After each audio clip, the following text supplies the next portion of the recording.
TRS कहती है family first. जिस दिन भारतीय जनता पार्टी की गवर्नमेंट बन जाएगी, जहां फैमिली फर्स्ट नहीं होगी बल्कि तेलंगाना फर्स्ट होगा।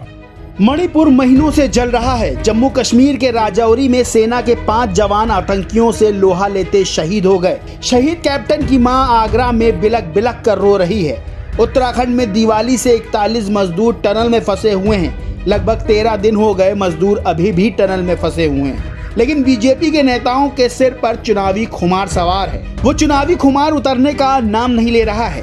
गृह मंत्री अमित शाह को मणिपुर में होना चाहिए, तो वो चुनावी राज्यों में जा जाकर लोगों से वोट मांग रहे हैं। कह रहे हैं कि जीत गए तो अयोध्या ले जाकर फ्री में दर्शन कराएंगे। रक्षा मंत्री राजनाथ सिंह को जम्मू कश्मीर में होना चाहिए, जहां आतंकियों से लोहा लेते हमारे जाबाज जवान शहीद हो गए, तो वो तेलंगाना में जाकर परिवारवाद पर भाषण दे रहे हैं। ये अलग बात है कि उनका खुद का बेटा बीजेपी से विधायक है।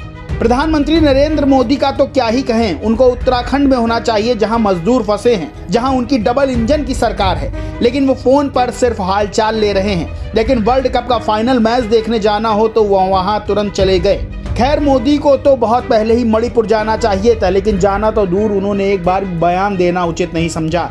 और एक बयान दिया भी तो तब जब सुप्रीम कोर्ट ने मणिपुर मामले पर सरकार को फटकार लगाते हुए स्वतः संज्ञान लेने की बात की। फिलहाल मोदी जी तेजस उड़ा रहे हैं और मणिपुर के लोग आसमान में टकटकी लगाए मोदी जी का इंतजार कर रहे हैं। कांग्रेस प्रवक्ता अलका लांबा ने एक प्रेस कॉन्फ्रेंस कर मोदी सरकार पर जमकर हमला बोला। उन्होंने बाकायदा पेपर में बीजेपी का विज्ञापन दिखाया और बताया कि कैसे बीजेपी के नेता अपने असल कामों को छोड़कर राज्यों में जाकर प्रचार कर रहे हैं।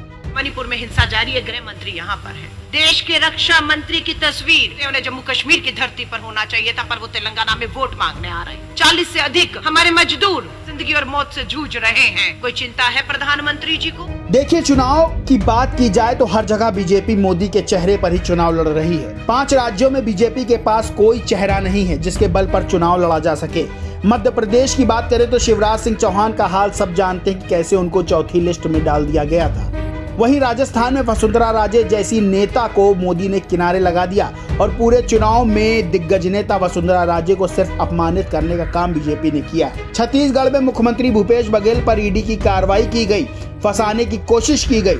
महादेव ऐप घोटाले का आरोपी असीम दास अपने ही बयान से कोर्ट में मुकर गया और कहा कि उसने किसी राजनेता को कैश नहीं पहुंचाया है। ईडी ने आरोप लगाया था कि असीम दास ने बात कबूल की है कि सीएम बघेल को 508 करोड़ रुपए देने की बात कबूली गई है। ईडी और बीजेपी का ये आरोप भी झूठा निकला। तेलंगाना की बात की जाए तो वहां रक्षा मंत्री राजनाथ सिंह बीआरएस पर परिवारवाद का आरोप लगा रहे हैं, जबकि राजनाथ सिंह के बेटे पंकज सिंह खुद बीजेपी के विधायक हैं। वहीं मिजोरम में बीजेपी को कोई पूछने वाला नहीं है। पड़ोसी राज्य मणिपुर का हाल और बीजेपी की सरकार का रवैया सब जानते हैं। खैर, हर जगह बीजेपी मुद्दा विहीन नजर आ रही है। ना तो रोजगार की बात हो रही है और ना ही भ्रष्टाचार की बात सिर्फ परिवारवाद जैसे मुद्दों की हो रही है, जिसमें खुद बीजेपी सिर से पैर तक सनी हुई है। बीजेपी के मंत्री चुनाव प्रचार में मशगूल हैं, जुमलों की बौछार की जा रही है। मणिपुर के हाल, शहीदों के परिवार और सुरंग में फंसे 41 मजदूर लाचार बीजेपी को चुनावी आंखों से दिखाई नहीं दे रहे हैं। इस खबर में बस इतना ही। अगर खबर पसंद आई हो तो वीडियो को लाइक करें, वीडियो को खूब शेयर करें और चैनल को सब्सक्राइब करना बिल्कुल ना भूलें।